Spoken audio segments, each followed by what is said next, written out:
नमस्कार, किसान समाचार में आपका स्वागत है। मैं हूं रेशमा आपके साथ। आइए नजर डालते हैं इस वक्त की हेडलाइंस पर।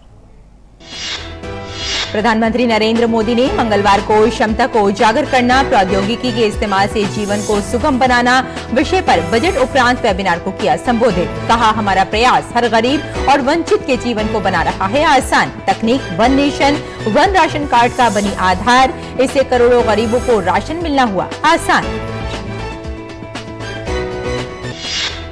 केंद्रीय वित्त मंत्री निर्मला सीतारमण ने मंगलवार को सिक्किम के मंगन जिले में बैंकर्स समिति और भारतीय स्टेट बैंक के ऋण वितरण कार्यक्रम में लिया भाग। स्थानीय लोगों से किसान क्रेडिट योजना का लाभ उठाने की अपील। महिला सशक्तिकरण की योजनाएं स्वयं सहायता समूह उत्पादों को उपलब्ध कराते हैं बाजार। केंद्रीय कृषि मंत्री नरेंद्र सिंह तोमर डॉक्टर राजेंद्र प्रसाद केंद्रीय कृषि विश्वविद्यालय के दीक्षांत समारोह में हुए शामिल। कहा, सैनिकों की तरह हमारे किसानों का जज्बा भी बहुत ऊंचा। किसान कृषि उपज पैदा कर खाद्य सुरक्षा में दे रहे हैं योगदान। मत्स्य पशुपालन और डेयरी मंत्री परषोत्तम रूपाला ने मंगलवार को हैदराबाद में स्टार्टअप्स महासम्मेलन का किया उद्घाटन। पशुधन, डेयरी और पशुपालन के क्षेत्रों में वर्तमान और उभरते स्टार्टअप्स को प्रोत्साहन देना है सम्मेलन का उद्देश्य। हरियाणा के कृषि मंत्री जेपी दलाल ने कहा, कनाडा की तकनीक से हरियाणा के किसान खेती में स्थापित करेंगे नए आयाम। कृषि प्रधान देश कनाडा और कृषि प्रधान राज्य हरियाणा एक दूसरे के साथ आधुनिकतम तकनीक करेंगे साझा। और अब समाचारों पर विस्तार से नजर डालते हैं। देश में कैसे तकनीक के द्वारा लोगों की जिंदगी आसान बन रही है और भ्रष्टाचार पर लगाम लगी है, इस विषय पर पीएम मोदी ने मंगलवार को एक वेबिनार को संबोधित किया। बजट के बड़े प्रावधानों को लेकर प्रधानमंत्री लोगों से संवाद कर रहे हैं और इसकी 5वीं कड़ी के तहत पीएम मोदी ने टेक्नोलॉजी के इस्तेमाल में ईज ऑफ लिविंग पर विस्तार से खाका खींचा। पीएम मोदी ने कहा कि ई नेम ने किसानों को अलग अलग जगहों के खरीदारों से जुड़ने का अवसर दिया है। अब किसान एक ही जगह रहते हुए अपनी उपज का सबसे अच्छा मूल्य पा सकते हैं।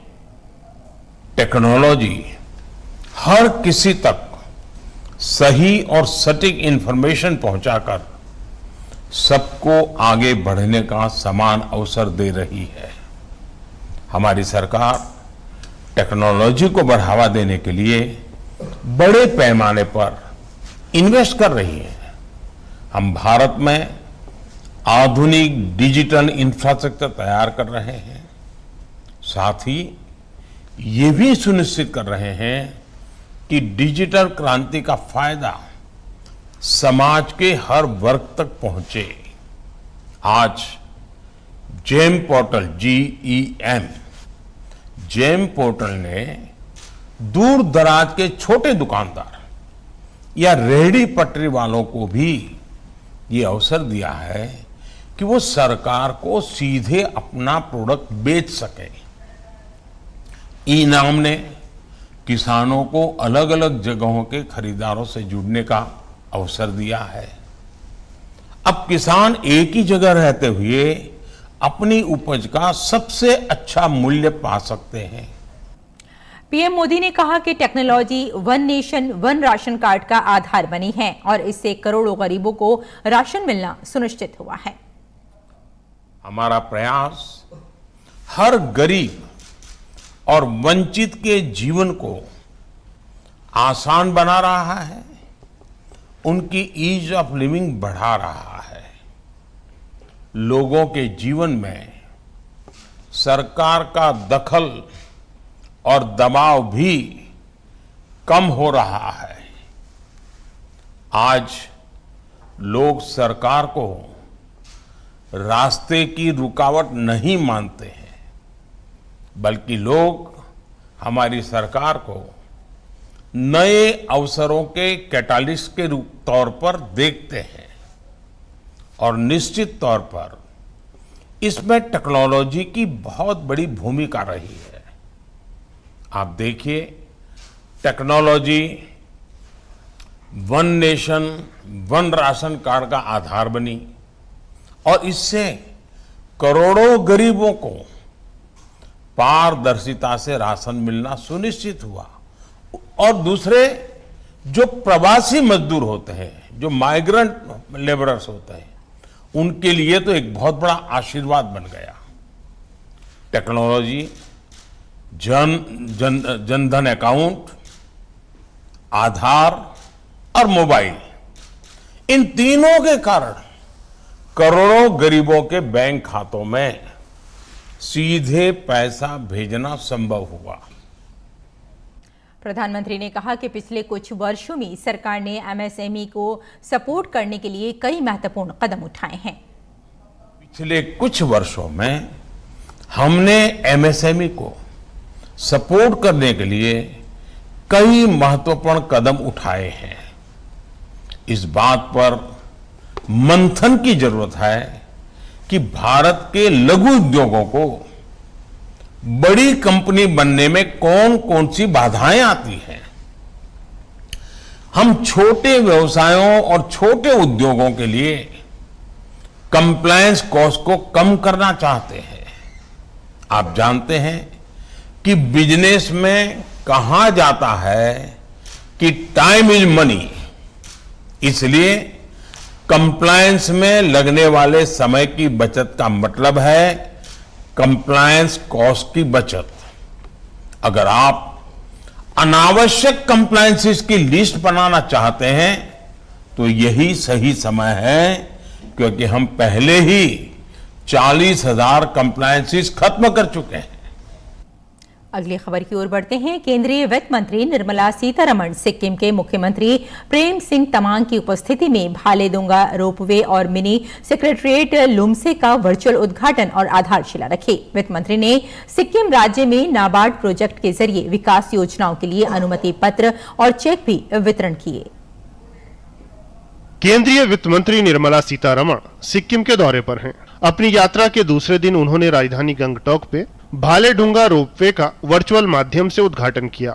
उन्होंने मिनी सेक्रेटेरिएट लुम्सेस गंगटोक की आधारशिला रखी और सिक्किम राज्य में नाबार्ड प्रोजेक्ट के जरिए विकास योजनाओं के लिए अनुमति पत्र और चेक वितरित किए। इस अवसर पर केंद्रीय वित्त मंत्री ने कहा कि भारत सरकार की कोशिश होती है कि स्थानीय लोगों के लिए आर्थिक संसाधन सीधे उपलब्ध कराए जाएं, ताकि रिमोट इलाकों में रहने वाले लोग अपनी स्थानीय कला और पर्यावरण अनुकूल चीजों का उत्पादन कर सकें और अपने परिवार और राज्य का विकास कर सकें। वित्त मंत्री ने अमृतकाल के बजट पर बोलते हुए कहा कि सीमा पर मौजूद ग्रामीण इलाकों में स्थानीय लोगों के लिए जीविका के अवसर उपलब्ध कराए जाने की स्कीम बनाई गई है, जिससे स्थानीय ग्रामीण अपने ही इलाके में रहकर अपनी जीविका चला पाएंगे।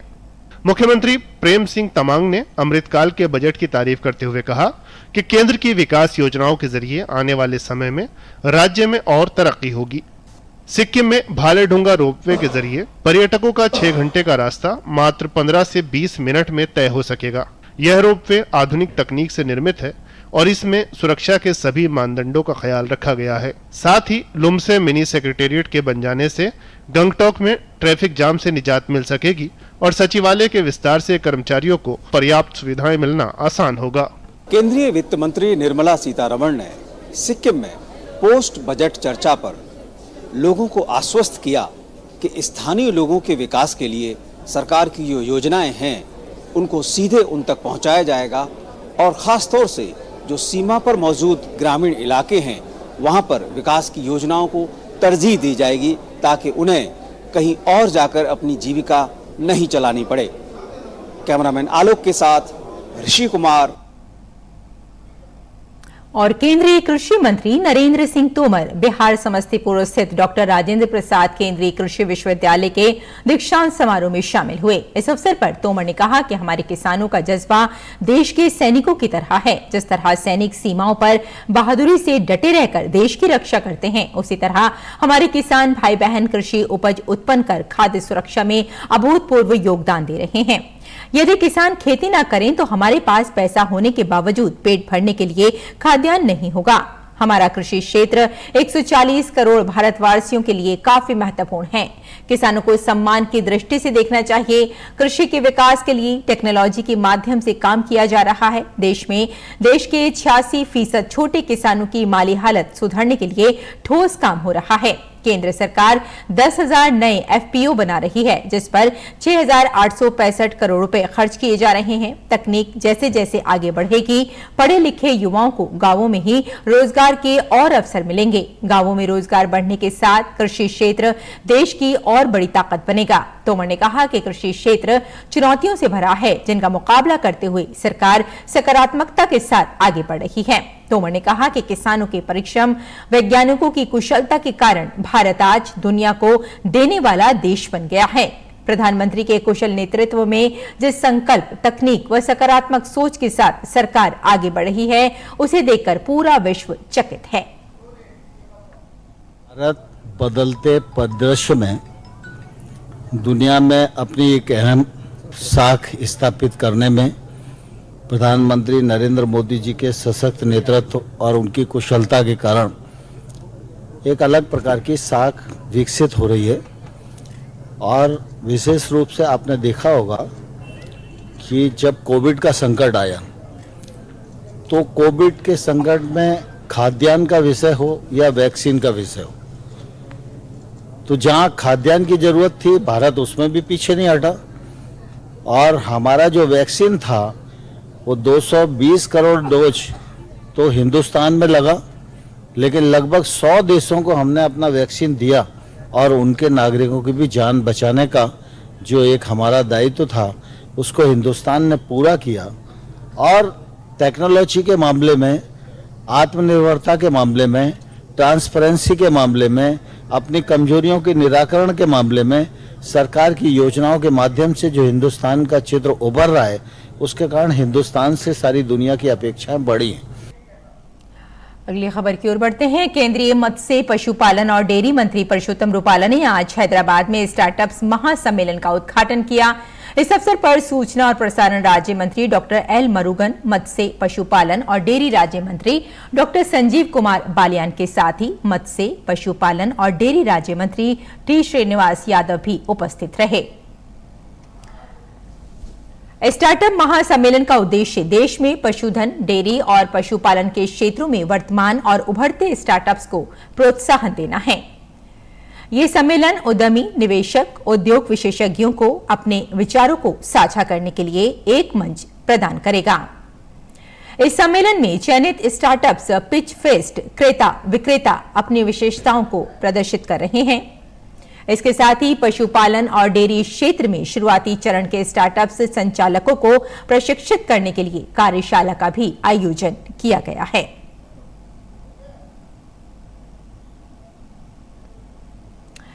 और हरियाणा के कृषि मंत्री जेपी दलाल ने कहा कि कनाडा की तकनीक और हरियाणा के किसानों की मेहनत खेती में एक नया आयाम स्थापित करेगी। इस तकनीक के लिए कृषि प्रधान देश कनाडा और कृषि प्रधान राज्य हरियाणा एक दूसरे के साथ आधुनिकतम तकनीक, मशीनरी को साझा करेंगे। कृषि मंत्री ने कहा कि कृषि प्रधान देश कनाडा की स्मार्ट सीडर मशीन का डेमो पिहोवा, कुरुक्षेत्र में दिखाया गया है।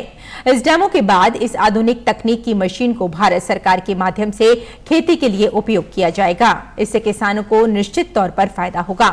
उन्होंने कनाडा के पूर्व प्रधानमंत्री स्टीफन हार्पर, कनाडा के सस्कैचुअन राज्य के प्रीमियर स्कॉट मोई और बागवानी विभाग के महानिदेशक डॉक्टर अर्जुन सिंह सैनी के साथ एफपीओ पैक हाउस का अवलोकन किया। इस दौरान स्मार्ट सीडर मशीन का डेमोन्स्ट्रेशन देखा ताकि उसके बारे में विस्तार से जानकारी ली जा सके। भारत जिस तरह से विकास कर रहा है उसे पूरी दुनिया के हिसाब से देखेंगे तो ये विकास बहुत तेज है, क्योंकि दुनिया का हाल ये है कि महंगाई कंट्रोल से बाहर है। ब्रिटेन जैसे अमीर देशों में टमाटर बहुत महंगे हो गए हैं और इसके दाम 4 गुना तक बढ़ गए हैं। यूके के ग्रोसरी स्टोर्स में टमाटर 250 से 500 रुपए प्रति किलोग्राम तक बिक रहे हैं। वहीं फिलीपींस में 1 किलो प्याज के लिए आपको 1200 रुपए देने होंगे। Pakistan, Uzbekistan, Tajikistan, Azerbaijan, Austria, Kazakhstan, Morocco, तुर्की ने प्याज के निर्यात पर रोक लगा दी है। पाकिस्तान में प्याज की कीमत 250 रुपए प्रति किलो पहुंच गई है। वहीं बात करें भारत की तो देश में प्याज 18 रुपए से 20 रुपए में बिक रहा है। भारत में प्याज की जो सबसे बड़ी होलसेल मंडी महाराष्ट्र के नासिक में है, जहां प्याज की कीमत करीब 550 रुपए क्विंटल है। भारत में इस बार प्याज की इतनी सप्लाई हो गई है कि प्याज के दाम होलसेल में क्रैश हो गए। कई किसान तो प्याज की लागत तक वसूल नहीं कर पाए। इसी समस्या को देखते हुए मोदी सरकार एक्टिव हो गई है। उपभोक्ता मामले मंत्रालय ने नेफेड से कहा है कि वो नासिक की मार्केट से सरप्लस प्याज खरीदे और उसे उन राज्यों में बेचे जहां प्याज की फसल नहीं उगाई जाती, ताकि किसानों को प्याज के सही दाम मिल सकें। सरकार ने साथ ही साफ कर दिया कि प्याज के निर्यात पर किसी तरह की रोक नहीं है। सरकार ने सिर्फ प्याज के बीजों के निर्यात पर रोक लगाई है। सरकार ने ये भी बताया कि अप्रैल से दिसंबर 2022 के बीच सरकार ने ये भी बताया कि अप्रैल से दिसंबर 2022 के बीच प्याज का निर्यात 16% तक बढ़ा है। इस दौरान $523 मिलियन यानी करीब 4,320 करोड़ रुपए की कीमत का प्याज निर्यात किया है। आगे बढ़ते हैं। नागालैंड की राजधानी कोहिमा से करीब 20 किलोमीटर की दूरी पर है खोनेमा गांव। खोनोमा गांव एशिया का पहला ग्रीन विलेज है। तो आइए आपको लिए चलते हैं इस गांव की सैर पर। हमारे देश में ही एक ऐसी जगह है जहां हरियाली है और लोग स्वच्छ हवा में सांस ले रहे हैं। ये सिर्फ भारत ही नहीं बल्कि पूरे एशिया का पहला ग्रीन विलेज यानी हरित गांव है। इस खूबसूरत गांव का नाम है खोनोमा। ये नागालैंड की राजधानी कोहिमा से 20 किलोमीटर की दूरी पर मौजूद है। चारों ओर हरियाली से घिरा ये गांव लगभग 700 साल पुराना है। आसमान से बात करते हुए पहाड़ों के दृश्य से किसी का भी मन इस गांव में ऊब नहीं सकता। किसी लैंडस्केप से कम नहीं है ये एशिया का पहला ग्रीन विलेज। खोनोमा अंगमी आदिवासियों का घर है। ये ट्राइबल ग्रुप अपनी बहादुरी और मार्शल आर्ट्स कौशल के लिए जाना जाता है। खोनोमा गांव अपने हरे भरे जंगलों और खेती की पारंपरिक तकनीक के लिए भी मशहूर है। हरित गांव का मॉडल बन चुका ये गांव सतत विकास के सिद्धांतों को कई साल पहले ही अपना चुका है। खेती समेत इस गांव ने 90 के दशक में ही वन कटाई और शिकार जैसी क्रियाओं पर प्रतिबंध लगा दिया था। Konoma, it is known as a green village, first ever in India. So it is usually popular, and then we have tourist spots like some important places are also there. People even from outside the states also they come. They used to visit Konoma, and then they used to get the vibes of it. इस गांव में कोई भी व्यक्ति पेड़ नहीं काटता और न ही शिकार करता है। इस आदिवासी समूह से सीखने के लिए बहुत कुछ है, क्योंकि एक समय था जब शिकार इनकी परंपरा का एक अहम हिस्सा था। लेकिन दिसंबर 1998 में इस पर बैन के बाद खोनोमा का जंगल और इसके आसपास के 20 स्क्वायर किलोमीटर के क्षेत्र को गांव की पंचायत ने Khonoma nature conservation and tragopan sanctuary नाम से अलग कर दिया। अगर आप कभी कोहिमा जाएं तो एशिया के पहले ग्रीन विलेज को जरूर देखने जाएं। नागालैंड का खोनोमा गांव भारत का ही नहीं बल्कि एशिया का पहला ग्रीन विलेज है। ग्रीन विलेज इस मायने से भी कि यहाँ पर आदमियों से ज्यादा आपको ग्रीनरी दिखाई देगी। यहाँ पर पहले जो लोग रहते थे वो शिकार पर निर्भर थे, लेकिन फिर इन्होंने ऐसा कानून बनाया कि अब यहाँ शिकार पूरी तरीके से प्रतिबंधित है। और इसके साथ साथ ही इस गांव की खासियत यह है कि यहाँ के लोग पेड़ों को नहीं काटते। अगर लकड़ी का इस्तेमाल करना है तो पेड़ की टहनी का ही प्रयोग किया जाएगा। कैमरामैन सुमित के साथ नीरज सिंह, डीडी न्यूज, खोनोमा गांव, नागालैंड। और मेघालय के गारो हिल्स विशाल जंगल क्षेत्रों और हरे भरे दृश्यों का प्राय है।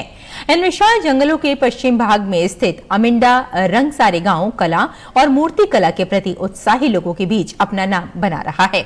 देखिए ये खास रिपोर्ट। हम आ पहुंचे हैं वेस्ट गारो हिल्स के अमिंडा रंगसा गांव में। यहाँ पर हमें लकड़ी की बनी हुई बहुत सारी कलाकृतियां दिखाई देती हैं, और वो भी वन लॉक कलाकृति। ये यहाँ की खास आर्ट है, स्पेशल हैंडीक्राफ्ट जो यहाँ पर बनाया जाता है, और इसे बनाने में 1 महीना भी लग जाता है एक एक कलाकृति को। तो बहुत मेहनत से यहाँ पर कलाकार इन कलाकृतियों को बनाते हैं।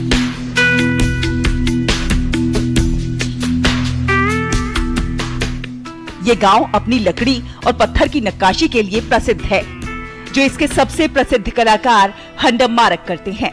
मारक की ये कारीगरी गारो हिल्स की संस्कृति के समृद्ध रूपों और प्रथाओं का जश्न मनाती हुई लगती है। इस गांव में हर कोने पर स्थानीय स्तर पर उपलब्ध सामग्री से बनी एक विशेष कलाकृति मिलती है।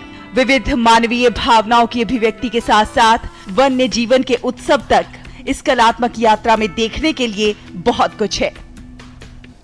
तो अच्छा होगा ये वोकल तो लोकल प्रोडक्ट इंटरनेशनल बेच सकता है तो हमारे लिए बहुत फायदा होगा। हंडम मारक स्थानीय युवाओं को इस कला का प्रशिक्षण भी दे रहे हैं, क्योंकि एक कलाकृति को बनाने में महीनों लग जाते हैं। लेकिन अथक परिश्रम के बावजूद ये खूबसूरत कला पहचान को तरस रही है। केवल आसपास की जगहों से कुछ ऑर्डर मिल जाते हैं तो कुछ आमदनी हो जाती है।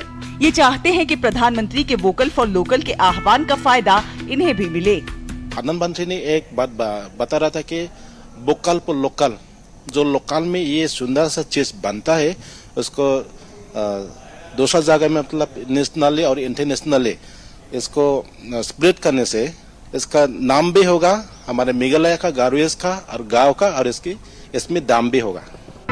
गारो हिल्स में रहने वाले मेघालय की कुल आबादी का 1/3 हिस्सा गारो है। इनका 80% व्यवसाय कृषि है और बाकी हस्तशिल्प। वास्तव में ये शिल्प इनकी प्रतिभा और सांस्कृतिक विरासत का चित्रण है, जिसे दरकार है एक व्यापक मंच की, जो इस कला और इनके जीवन में नई जान डाल दे। इस गांव में हर जगह जहां भी आप देखेंगे वहां पर लकड़ी का अगर कोई पुराना लॉग है या अगर वेस्ट वुड पड़ी हुई है, वेस्ट लकड़ी पड़ी हुई है, तो उसका एक स्कल्पचर इस तरह से तैयार कर दिया जाता है। इन लोगों का कहना है कि प्रधानमंत्री का वोकल फॉर लोकल इनकी इस कला को आगे बढ़ाने में बहुत मददगार साबित हो सकता है। इससे न केवल इस कला की तरफ से युवा जो विमुख हो रहे हैं वो वापस आएंगे, बल्कि एक राष्ट्रीय और अंतर्राष्ट्रीय स्तर पर इनकी कला को पहचान मिलेगी। कैमरामैन महेश शर्मा और सहयोगी मुकेश कुमार के साथ रमा त्यागी, टीजी न्यूज, आंगसन विलेज, तुरा। और खेती किसानी के साथ साथ आइए नजर डाल लेते हैं कुछ और महत्वपूर्ण खबरों पर। खास खबर में हरियाणा के गुरुग्राम में G20 की पहली भ्रष्टाचार रोधी कार्य समूह की बैठक शुरू हुई। केंद्रीय मंत्री डॉक्टर जितेंद्र सिंह भ्रष्टाचार रोधी कार्य समूह ने बैठक का उद्घाटन किया।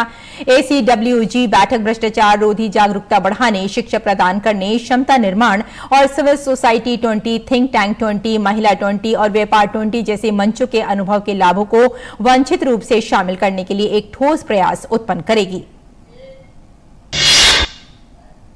दिल्ली में मनीष सिसोदिया और Satyendra Jain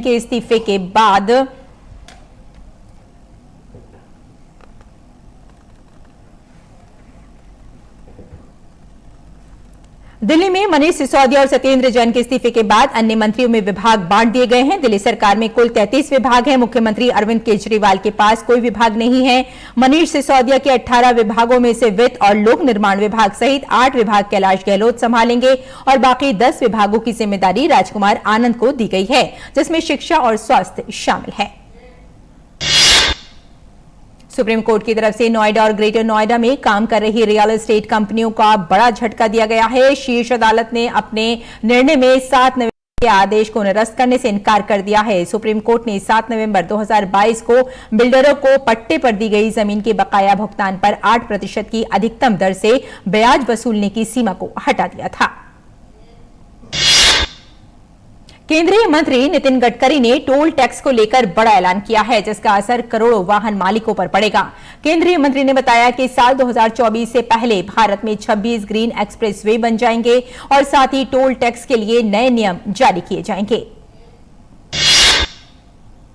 railway senior citizens को मिलने वाली छूट को बहाल करने जा रहा है। इसके साथ ही पात्रता मानदंड में भी होने वाले कुछ बदलाव को लेकर बात चल रही है। मीडिया रिपोर्ट के मुताबिक रेलवे बोर्ड सीनियर सिटीजन्स के लिए आयु सीमा में बदलाव करने की प्लानिंग बना रहा है। इसके अलावा टिकट पर मिल रही छूट को सिर्फ कुछ कैटेगरी तक ही सीमित रखा जाएगा। चालू वित्त वर्ष में सकल घरेलू उत्पाद जीडीपी की वृद्धि दर 7% रहेगी। सांख्यिकी एवं कार्यक्रम कार्यान्वयन मंत्रालय द्वारा 28 फरवरी को आंकड़े जारी कर ये जानकारी दी गई है। पंजाब की आम आदमी पार्टी सरकार और राज्यपाल बनवारी लाल पुरोहित के बीच जारी खींचतान पर सुप्रीम कोर्ट ने कहा, राज्यपाल की ओर से मांगी जानकारी मुहैया कराना सरकार की जिम्मेदारी है और राज्यपाल विधानसभा सत्र बुलाने के लिए कैबिनेट की सिफारिशें स्वीकार करने के लिए कर्तव्यबद्ध है। इसरो ने चंद्रयान 3 मिशन के लिए क्रायोजेनिक इंजन की परीक्षण उड़ान सफलतापूर्वक संपन्न की है। इसरो ने CE-20 क्रायोजेनिक इंजन का उड़ान स्वीकृत हॉट टेस्ट किया है। ये इंजन मिशन के लिए LVM-3 लॉन्च व्हीकल के क्रायोजेनिक अपर स्टेज का सक्षम बनाएगा। मौसम विभाग के मुताबिक इस वर्ष मार्च से कई महीने के दौरान मध्य और आसपास के उत्तर पश्चिमी भारत के कई क्षेत्रों में लू पड़ने की संभावना बढ़ गई है। मौसम विभाग ने साथ ही अनुमान जताया है कि मार्च महीने के दौरान मध्य भारत में लू पड़ने की संभावना कम है। मौसम विभाग ने मार्च से मई महीने तक पूर्वोत्तर भारत, पूर्व एवं मध्य भारत और उत्तर पश्चिम भारत के अधिकांश हिस्सों में सामान्य से अधिक तापमान का अनुमान लगाया है। इसने देश के शेष हिस्सों में अधिकतम तापमान के सामान्य और इससे नीचे रहने की भविष्यवाणी की है। सोशल मीडिया पर वायरल हो रहे एक ट्वीट में दावा किया गया है कि टेक्निकल ब्लॉग नामक यूट्यूब चैनल के एक वीडियो में दावा किया जा रहा है कि 1 मार्च 2023 से राशन कार्ड धारकों को गेहूं मिलना बंद हो जाएगा। PIB फैक्ट चेक ने ट्वीट करते हुए बताया कि ये वायरल मैसेज पूरी तरह से गलत और तथ्यहीन है और केंद्र सरकार ने ऐसा कोई निर्णय नहीं लिया है। तो किसान समाचार में फिलहाल इतना ही। अनुमति दें। नमस्कार।